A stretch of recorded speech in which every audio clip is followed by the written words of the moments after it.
Mga kasirin, magandang araw. Isang bagong kwento na naman ang ating pag-uusapan. Isang kwento ng pag-ibig, mga desisyon, at mga damdaming hindi inaasahan. Minsan, sa mga hindi planadong pagkakataon, doon natin natutuklasan kung ano ba talaga ang halaga ng pagmamahal at pagtanggap sa ating sarili. Samahan niyo ako sa isang kwento ng pagsubok at paglaya na sana'y makapagbigay inspirasyon sa bawat isa sa atin. Huwag kayong aalis dahil magsisimula na tayo. Ako si Sam, isang dancer sa isang bar sa Quiapo. Gabi-gabi, nagsasayaw ako sa harap ng mga mata na gutom sa aliw, mga kamay na sabik sa init. Sa entablado, katawan ko ang puhunan, at bawat galaw ko'y isang pang-aakit, isang pangako ng saglit na ligaya. Hindi ito glamoroso, pero ito ang buhay ko. Isang sayaw ng pangangailangan, isang ritual ng panandali ang kasiyahan. Gabi iyon, na tulad ng dati. Lasang alak pa ang aking bibig nang sumakay ako sa angkas. Pagod ngunit hindi handang umuwi. Gusto ko pang huminga sa labas ng nakasanayan. Doon ko nakilala si Erickson. Isang angkas rider na may maitim na titig at tinig na tila bulong ng tukso. Tahimik ang unang biyahe, pero ramdam ko ang tensyon sa pagitan naming dalawa. Isang tingin lang, at alam ko na. Hindi ko alam kung anong eksaktong hatak niya sa akin, pero hindi ko rin naisip na pigilan ito. Nang marating namin ang isang masukal na damuhan sa gilid ng kalsada, bumagal ang kanyang pagpapatakbo ng motor. Hindi ko alam kung sinadya niya iyon o kung ramdam din niya ang bumibigat na hangin sa pagitan namin. Nang tumigil ang motor, hindi kami agad gumalaw. Para kaming nasa gitna ng isang bagyo ng pananabik, naghihintay kung sino ang unang kikilos. Napadako, ang tingin ko sa kanyang mga kamay, mahigpit na nakakapit sa manibela. Mabigat ang kanyang paghinga, at nang magtagpo ang aming mga mata, doon ko nakumpirma. Hindi lang ako ang nakakaramdam nito. Dahan-dahan siyang lumapit, hindi nagmamadali, ngunit bawat galaw niya ay may dalang pangako. Ramdam ko ang init ng kanyang hininga nang lumapat iyon sa balat ko. Ang kanyang mga daliri, magaspang at matigas, ay nag-umpisang gumapang sa aking braso. Dahan-dahan, parang sinusuri kung hanggang saan siya pwedeng magpatuloy. Hindi na ako naghintay pa. Ako na mismo ang lumapit. At sa pagitan ng aming mainit na hininga, nagtagpo ang aming labi. Hindi iyon isang simpleng halik. Iyon ay isang sagpang, isang matinding pag-angkin. Malambot pero matindi, marahas sa gutom, banayad sa pangungusap. Para kaming nilalamon ng apoy, hindi alintana ang paligid, walang iniisip na babala. Lumaban siya, hindi nagpatalo sa agos ng aming nararamdaman. Ang kanyang dila ay naggalugad, nanunukso, nagpapasabik. Ang kanyang mga kamay ay bumaba sa aking likod. Hinapit ako papalapit hanggang sa wala ng espasyo sa pagitan namin. Ramdam ko ang tibok ng kanyang puso laban sa dibdib ko. Malakas at mabilis, kasabay ng akin. Sa damuhan mismo, isinuko ko ang sarili ko sa kanya. Walang pag-aalinlangan, walang pangamba. Sa pagitan ng kanyang haplos at aking mga daing, naramdaman ko ang tunay na paglaya. Ang mga bituin sa langit ay saksi sa gabing iyon, kung saan hindi lang katawan ko ang sumuko, kundi pati ang lahat ng natitirang paggising ko kinabukasan. Ramdam ko pa rin ang bawat haplos, bawat init na pinaghatian namin ni Erickson. Ang labi ko, tila nasunog sa tindi ng kanyang halik. Ang katawan ko, may bakas pa ng kanyang pangaangkin. Pero higit sa lahat, ang isipan ko, hindi ko siya matanggal sa utak ko. Naging adik ako sa kanyang haplos, sa kanyang halik, sa paraan niyang pagdikit sa akin na parang hindi na niya ako gustong pakawalan. Pero iyon lang ba talaga ang gusto niya? O isa lang akong libangan sa isang gabing puno ng init? Hinila ko ang kumot at inalala ang lahat ng nangyari.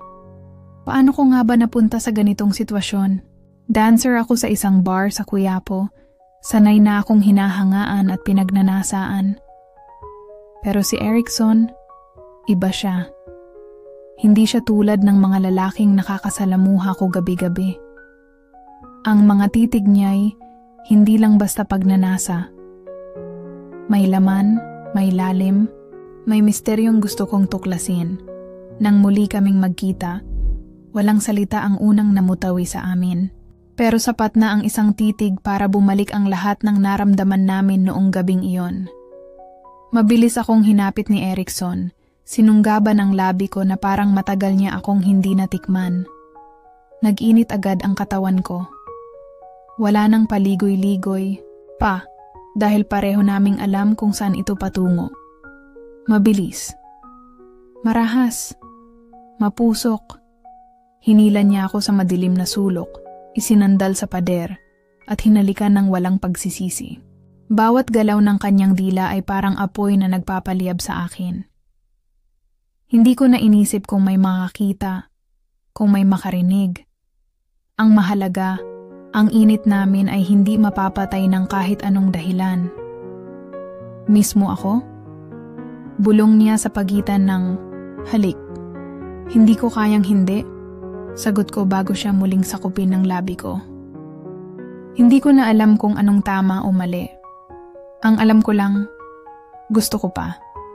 Gusto ko pa si Erickson. Ang kanyang katawan, ang kanyang halik, ang kanyang mga kamay na hindi mapakali sa paghagod sa balat ko. Hindi na ito usapin ng emosyon o drama. Wala nang komplikasyon. Ang tanging meron lang kami ay purong pagnanasa. Bawat oras na magkasama kami, walang ibang ginawa kundi lasapin ang isa't isa. Sa motor, sa motel, sa mga tagong sulok ng lungsod, bawat pagkakataon, sinusulit namin. Hindi na namin hinayaan ang mga salita. Hindi na namin inusisa kung ano ang kahulugan ng lahat ng ito. Wala nang dahilan para magtanong. Dahil pareho naming alam ang sagot. Gusto namin ito. Ang mga gabi namin ay laging puno ng apoy. Walang pagod. Walang sawa.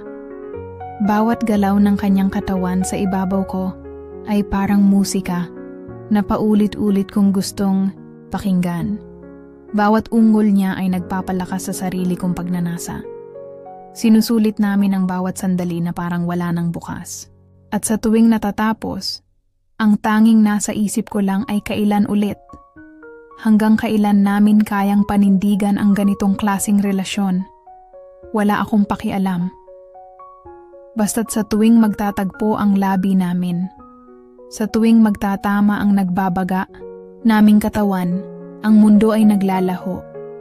At ang natitira lang ay kami. Ako, siya, at ang walang hanggang apoy ng aming pagnanasa.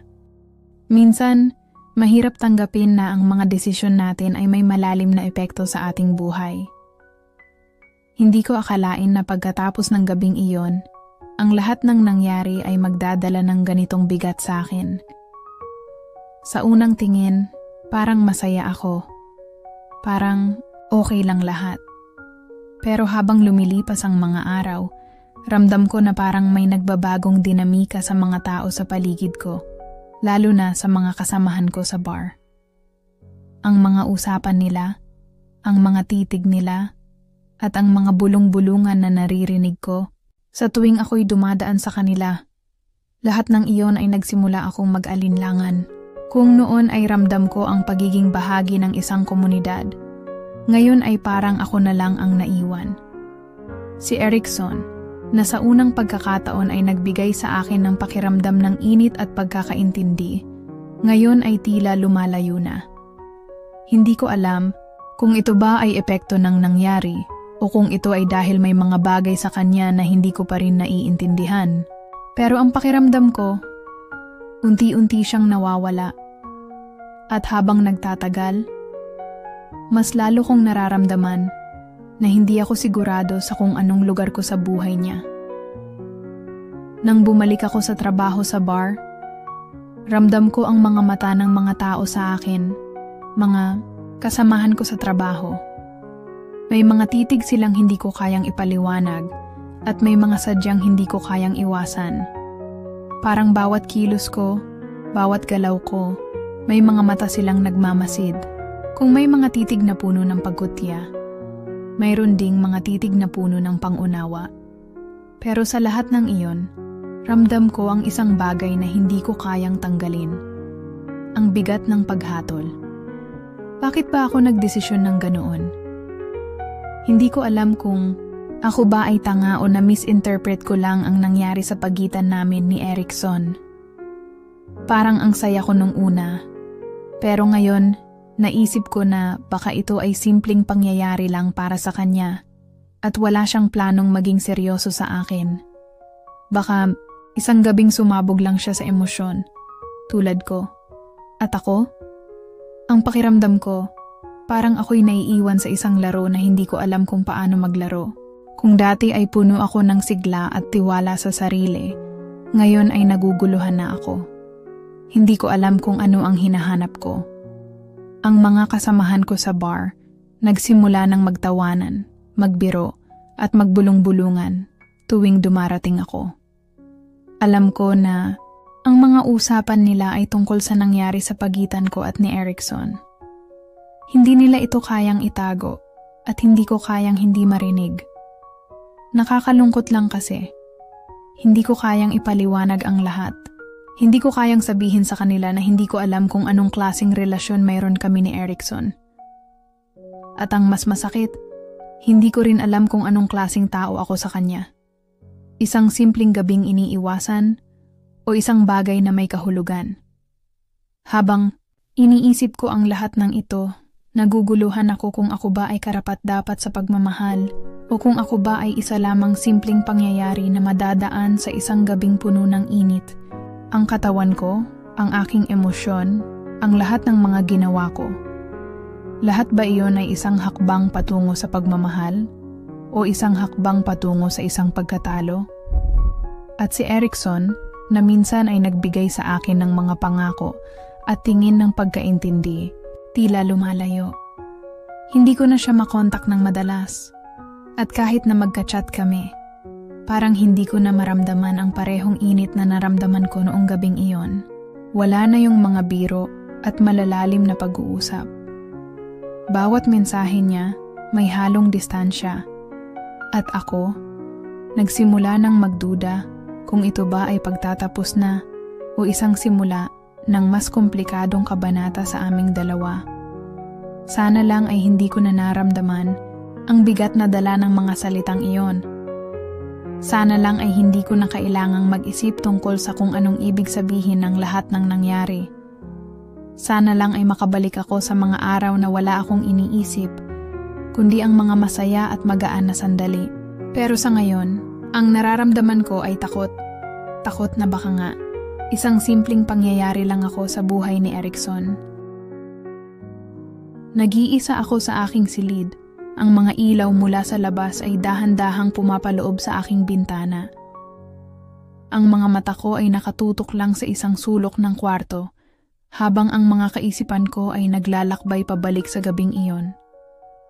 Sa mga sandaling iyon, ang lahat ng nangyari sa pagitan namin ni Erickson ay parang pelikula na paulit-ulit kong pinapanood sa aking isipan. Pati ang init ng katawan niya, ang bawat galak at takot na naramdaman ko, lahat ng iyon ay buhay pa sa akin at hindi ko alam kung paano ko ito dapat tanggapin. Paano ko ba ipapaliwanag ang nangyari? Paano ko ba matutukoy kung ito ba ay isang simpleng pagkikita o may mas malalim na kahulugan? Ang mga tanong na ito ay paulit-ulit na tumatakbo sa aking isipan at hanggang ngayon ay wala akong sagot. Bawat galak, bawat kilig, bawat init na dulot ng katawan niya ay patuloy na sumasabog sa aking isipan na nagdudulot ng parehong saya at sakit. Doon sa masukal na damuhan, may halong galit at takot na nag-uumapaw sa loob ko. Bawat galaw namin ay puno ng isang uri ng pagkakasunduan.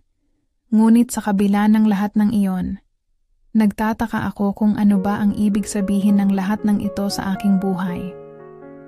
Akala ko'y simpleng sandali lang, ngunit habang lumilipas ang mga araw, unti-unti kong nararamdaman na ang mga eksenang iyon ay may mas malalim na epekto sa aking pagkatao.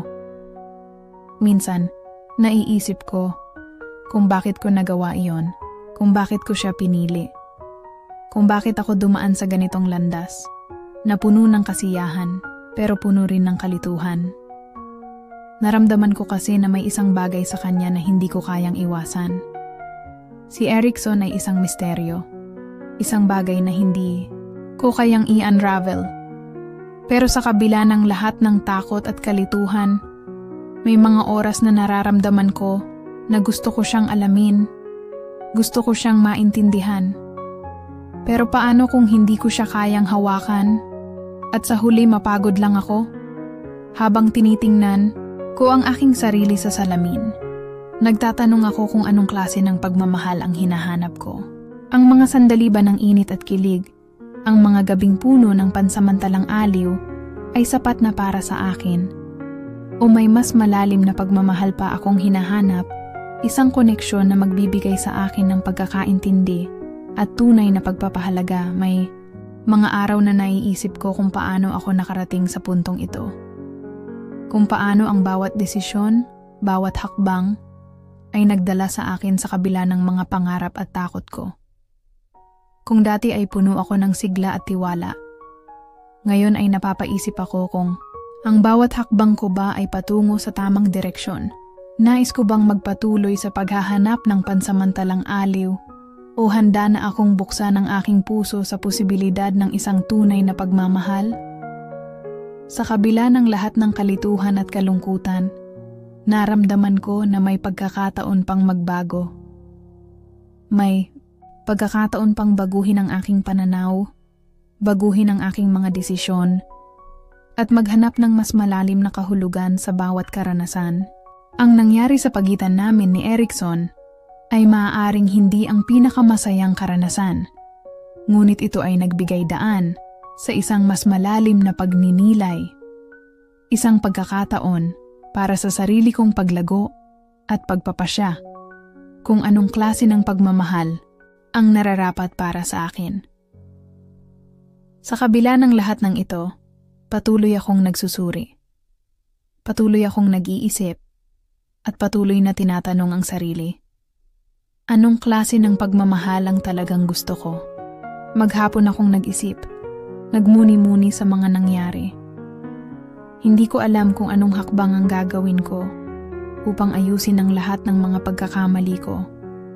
Mga pagkakamali na iniwasan ko noon. Pero ngayon ay nagbabalik sa aking isipan. Nais ko ng pagbabago, isang pagkakataon na maitama ang mga maling nagawa ko. Hindi lang sa relasyon ko kay Erickson kundi sa buong buhay ko.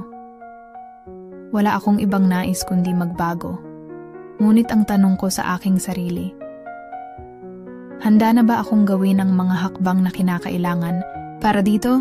Matapos ang ilang linggong pag-iwas at malalim na pag-iisip, napagdesisyonan ko na kailangan ko nang harapin si Erickson. Hindi ko na kayang magpatuloy sa ganitong kalagayan. Gusto kong linawin ang lahat ng hindi pagkakaintindihan. Hindi ko na kayang magtago pa sa likod ng mga alingaw-ngaw at tsismis. Tumawag ako sa kanya. Hindi ko alam kung ano ang magiging reaksyon niya. Ngunit alam ko na kung gusto ko ng pagbabago, kailangan ko nang magsimula. Habang nagsasalita siya sa telepono, naramdaman ko ang panginginig sa aking katawan. Ang mga simpleng salitang binanggit niya ay nagbigay sa akin ng kalituhan. Parang ang bawat sagot ni Erickson ay may mga hindi sinabi, mga emosyon na hindi kayang iparating sa mga salita. Sige Sam, pwede tayo mag-usap, anya. Tinutulungan ko ang sarili ko na magtapat at hindi ko kayang patagilid ang mga nararamdaman ko. Hindi ko rin kayang iwasan siya dahil gusto ko na ring maayos ang lahat. Sa kabila ng mga nararamdaman kong kaba, Bumangon ako at naglakad patungo sa lugar na sinabi niyang pag-uusapan namin. Sa bawat hakbang ko, naguguluhan pa rin ako. Iniisip ko, anong klaseng pag-uusap ang mangyayari? Paano kung hindi ko kayanin? Paano kung ayaw na niyang makipag-ayos sa akin? May mga tanong sa isip ko na hindi ko alam kung saan ko huhugutin ang mga sagot. Pagdating ko sa lugar na napagkasunduan, doon ko siya nakita. Si Erickson, nakatayo sa ilalim ng isang puno, mukhang nag-aantay. Naramdaman ko ang isang puwersa, isang uri ng magnetic pull na hindi ko kayang iwasan. Napansin ko rin na parang may bigat ang kanyang mga mata. Hindi ko alam kung iyon ba ay galit o ang tinatagong sakit na hindi niya kayang iparating. Erickson, tawag ko sa kanya. Ang boses ko ay nanginginig. Gusto ko lang sanang makipag-usap. Linawin natin to.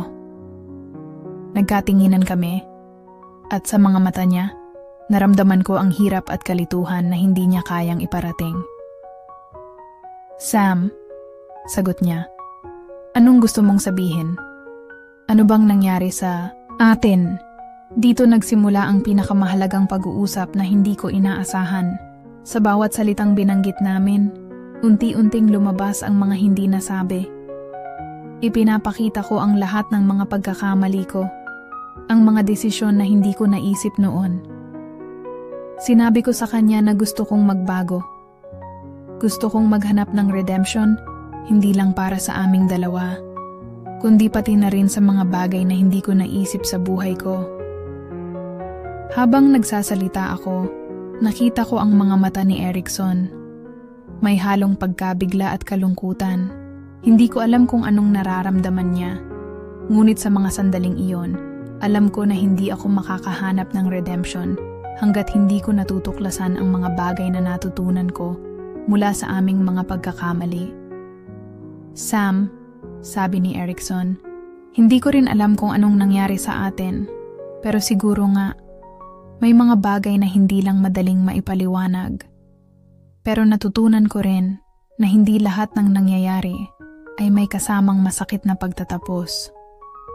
Nagkatinginan kami at may isang mahinang ngiti sa kanyang labi.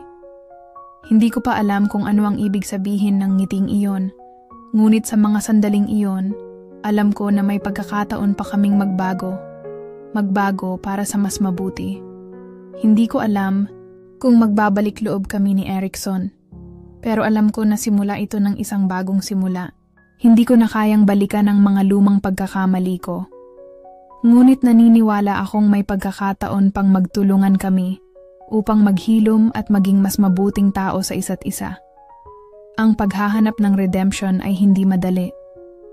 Hindi ko alam kung anong mangyayari sa amin ni Erickson. Pero ang sigurado ko lang ay nagsimula na akong maghanap ng paraan upang ayusin ang mga nasirang piraso ng aking. Nasa isang sulok kami ng park. Ang paligid ay tahimik. Tanging ang tunog ng hangin ang maririnig. Nararamdaman ko ang bigat ng mga sandaling ito. Ang mga tanong. Ang mga sagot na pilit lumalabas mula sa mga bibig namin. Si Erickson ay nakatayo, hindi makatingin ng diretso sa akin. Ako naman ay hindi kayang maghintay pa, kaya't nagsimula na akong magsalita, naglalaman ng mga salita ng pangarap at takot.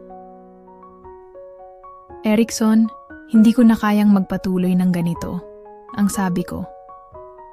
Hindi ko kayang magtago ng mga nararamdaman ko. Minsan iniisip ko kung natuto na ba ako sa mga pagkakamali ko, na magbago, na magpatuloy. Tinutok ko ang aking mata sa kanya. Ang mga mata ko ay nagsasalita, nagsasabing may mga bagay na hindi ko kayang iparating ng direkta.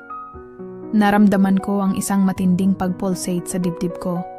Masakit, pero siya lang ang kayang magbigay linaw sa nararamdaman ko. Nakita ko ang paghihirap sa kanyang mga mata. Hindi ko alam kung paano siya nakatingin sa akin. Galit, lungkot o panghihinayang. Hindi ko alam. Pero ang silahis ng kanyang mga mata ay nagsasabi ng isang bagay. Mahirap din para sa kanya. Sam, sagot niya, Ang boses niyang halatang naninimdim. Ang dami nang nangyari. Ang dami nang hindi ko nasabi sa'yo. Minsan iniisip ko, kung nagtakip na lang tayo ng mata at hindi na natin inisip kung anong magiging kahihinatnan, baka hindi tayo napagod. Tahimik kaming pareho ng ilang sandali. Ang mga salita na hindi namin kayang sabihin ay parang bagahe na hindi maiwan. Alam kong si Erickson ay may mga lihim na tinatago, mga bagay na hindi ko kayang pilitin. Ngunit nais ko siyang maintindihan at gusto ko ring malaman kung maaari pa kaming magpatuloy. Hindi ko na alam kung anong gusto ko. Dagdag niya, ang tinig niya ay malumanay ngunit puno ng sakit. Minsan naiisip ko, baka mas mabuti pang maghiwalay na lang tayo. Hindi ko kayang bigyan ka ng kung anumang hinahanap mo, Sam. Hindi ko kayang magbigay ng buo. Ang mga salitang iyon ay parang isang matinding suntok sa aking tiyan. Hindi ko alam kung ano ang gagawin ko. Kung pupunitin ko ang katahimikan o mananatili ba akong tahimik. Ang mga tanong na gusto kong itanong ay parang nawawala sa aking bibig. Ang nararamdaman ko ay nagsisimulang maging magulo at hindi ko alam kung paano ko hiharapin ang mga hindi ko kayang tanggapin. Nagkatinginan kami at ang bawat sandali ay may bigat na parang wala nang bukas. Sam, muling nagsalita si Erickson, ngunit sa pagkakataong ito, may kaunting lambing sa kanyang tono. Minsan kailangan mong makapagdesisyon. Kung ipaglalaban natin to, hindi dapat tayo magtakip ng mga mata. Kailangan natin ng honesty, ng tunay na pagtingin sa isa't isa. Hindi kita pipilitin, Sam, kung hindi ka pa ready. Hindi ko kayang magsalita kaagad. Gusto ko sanang magsabi ng mga salitang makakagaan sa pakiramdam ko. Pero ang takot at sakit ay mas nangingibabaw. Hindi ko alam kung paano magpatuloy sa mga hakbang na tinatahak ko. Ang damdami ko ay magulo, puno ng takot na mawala si Erickson, at paghihirap na baka wala kaming patutunguhan. Habang nagsasalita siya, naramdaman ko ang init ng aming katawan na nagsasalo sa tensyon. Ang nararamdaman ko ay parang init na dumadapo sa bawat salitang lumalabas mula sa kanyang bibig. Ang mga mata ko ay nagsusumbong ng aking pinaplanong mga desisyon, ngunit hindi ko kayang iparating ang mga ito ng buo. Ano na tayo, Sam? Tanong ni Erickson. Magpapatuloy ba tayo? O maghihiwalay na lang tayo? Ang mga salitang iyon ay parang mga pako na tumusok sa aking puso. Hindi ko kayang sagutin siya agad. Ang bawat sagot ko ay may kasamang bigat na hindi ko kayang ilahad. Tumahimik kami at ang tanging naririnig na lang ay ang mga hakbang ng mga tao sa paligid. Sa mga sandaling iyon, nakita ko si Erickson sa kanyang kabuuan, ang kanyang mga mata, ang mga tanong sa kanyang isipan, at ang nararamdaman niyang sakit, ang pagnanais ko ay magpatuloy, magtulungan. Ngunit alam ko na mas mahirap ito kaysa sa iniisip ko. Hindi ko alam kung anong magiging kapalaran namin. Minsan ang mga pagmamahal ay may mga takdang oras, ngunit mayroon ding mga pagkakataon na mas magaan pag magkasama. Erickson, hindi ko alam kung anong mangyayari, sagot ko. Pero gusto ko lang sanang magpatuloy. Basta't ikaw at ako magkasama sa bawat hakbang. At doon, nagsimula kami muli. Hindi kami nagmadali at hindi rin kami nagtakip ng mga mata. Sa mga mata ni Erickson, nakita ko ang isang maliit na pag-asa. Sa kabila ng lahat ng hirap at sakit, nararamdaman ko na mayroong posibilidad ng bagong simula kung pareho naming pipiliin. Dahan-dahang naglakad si Sam sa tabi ng kalsada. Ang mga ilaw mula sa mga sasakyan at mga kanto ng kalsada ay nagmumukhang malabo sa kanyang paningin. Sa mga araw na ito, mas pinili niyang maglakbay ng mag-isa. Hindi dahil ayaw niyang makasama si Erickson, kundi dahil natutunan niyang harapin ang kanyang sarili. Sa mga sandaling iyon, ramdam na ramdam niya ang bawat hakbang na siya lang ang makakapagbigay kahulugan. Ang gabing iyon, sila ni Erickson ay nagkaroon ng pagkakataon na mag-usap ng buo, nang hindi kinakailangan magtago ng mga nararamdaman. Pinili nilang magpatawad, hindi lang sa isa't isa, kundi pati na rin sa kanilang sarili. Sam, iniisip ko kung kaya ko pa, sabi ni Erickson. Ang kanyang tinig ay puno ng pasensya at pag-unawa. Minsan ang mga bagay hindi natin kontrolado. Pero natutunan ko na ang buhay ay hindi laging isang direksyon lang. Minsan kailangan mong magkamali bago mo matutunan ang tamang landas. Nagkatagpo ang kanilang mga mata. Walang alinlangan na siya. Rin ay nagnanais na maging masaya. Ngunit ang lahat ay nagmumula sa pagpapatawad. Sa pagkakaroon ng tapang na harapin ang mga kahinaan at pagkamali. Sa mga oras na iyon, nakita ni Sam kung gaano kahalaga ang magkaroon ng malasakit. Hindi lang sa ibang tao, kundi sa sarili rin, si Sam ay nagsimulang magbukas ng mga alaala. Ang mga gabing puno ng kalungkutan at ang mga pagkakataong hinahanap niya ang pagmamahal mula sa mga hindi tamang tao. Ngunit natutunan niyang hindi kailangan umasa sa iba upang makuha ang pagmamahal na hinahanap niya. Erickson, ang sagot ni Sam nang magtagpo muli ang kanilang mga mata. Hindi ko na kayang maging kung umasa lang ako sa ibang tao. Natutunan ko na mas mahalaga na tanggapin ko ang sarili ko bago ko matutunan kung paano magmahal ng iba.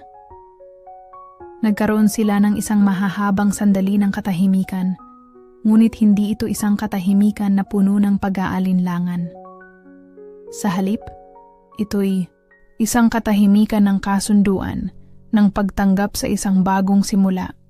Ramdam nila ang init ng bawat sandali, ngunit ang init na iyon ay hindi na nagmumula sa pisikal na pagkakadikit. Bagkus mula sa mga saloobin at damdamin na nagbukas ng pinto para sa mas malalim na koneksyon. Nang bumangon si Sam mula sa lugar kung saan sila nag-usap, ramdam niyang may bago siyang pananaw sa buhay. Alam niyang hindi magiging madali ang mga susunod na hakbang. Ngunit natutunan niyang tanggapin ang bawat aspeto ng kanyang pagkatao, pati na ang mga pagkatalo at ang mga pagsubok na dumaan sa kanyang buhay. Hindi na siya natatakot magkamali at higit sa lahat natutunan niyang hindi lahat ng bagay ay kailangang pilitin. Si Erickson, na kanina'y malayo, ay hindi natakot na magpakita ng kanyang mga damdamin. Sam, sabi niya, siguro nga, kung may magagawa akong ibang paraan para ayusin ang lahat ng to, gagawin ko. Pero ang importante, magpatuloy tayo. Wala nang pagtatago. Kung ano tayo, ayun lang. Ngumiti si Sam, isang nangiti na puno ng pag-asa. Ngiti na sa wakas ay nagmumula sa isang malinis na puso. Hindi na siya natatakot na magpatuloy at hindi na rin siya nag-aalangan na magtiwala sa mga susunod na araw. Sa huling sandali, naglakad sila papalayo, hindi magkatabi, ngunit magkaagapay. Alam nilang hindi lahat ng tanong ay may sagot, pero natutunan nilang yakapin ang mga hindi tiyak na bagay at sa bawat hakbang ay magtulungan, magpatawad at magbukas ng bagong kabanata sa kanilang buhay. Sa mga susunod na araw, pareho nilang pinili na maglakbay ng magkasama, hindi upang maghanap ng perpekto, kundi upang tanggapin ang mga imperpeksyon ng bawat isa at maging buo sa bawat sandali. Ang kanilang kwento, bagamat puno ng pagsubok, ay nagsimula ng bagong simula. Isang simula ng tunay na pagmamahal, mga kasirin, natapos na naman ang isang kwento na puno ng aral at emosyon. Sana'y may natutunan kayo sa mga paglalakbay ng ating bida at naway magbigay gabay ito sa inyong mga buhay. Kung may mga karanasan kayo na nais ibahagi, alam nyo na kung saan ako matatagpuan. Hanggang sa muli, mga kasirin. Keep your hearts open and always choose to love yourself first.